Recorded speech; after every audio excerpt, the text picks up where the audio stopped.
Hey, I'm Richard Correll, author of 5 Years After and 5 Years After 2.0, The Drumhead. And a lot of casual observers to zombie movies would not realize just how much work goes into these things behind the scenes. For instance, there's a great doc when you buy the CD of Diary of the Dead by George A. Romero, in which the makeup staff, the production staff, and George talk about going down to morgues to see freshly dead bodies. That sounds like a Saturday night that's full of fun, doesn't it? But actually, what they were looking at was they wanted to make sure that the makeup that they were using was absolutely correct and absolutely realistic. The other thing is they were asking a lot of medical questions, as I did with 5 Years After.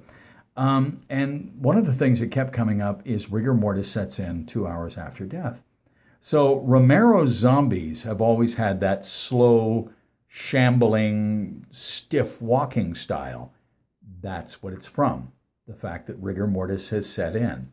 Now, you'll remember in 28 Days Later and also in World War Z, they even had an exclamation point in World War Z. You remember when the person was bitten, died very quickly, and then reanimated very quickly. Now, the reason they did that is because they wanted to show that the person reanimates so quickly that rigor mortis is not an issue, and that's why they move so fast.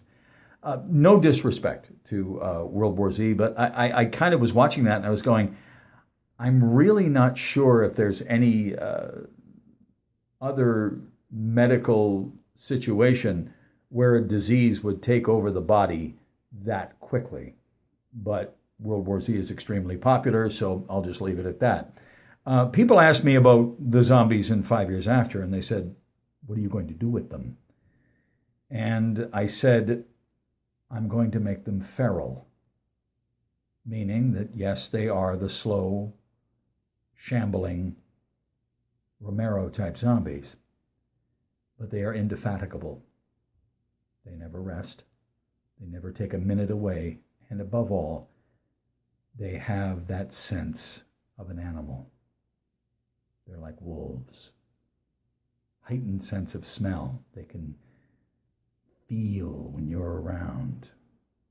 They know how to hunt you, and that's why they do it in large packs.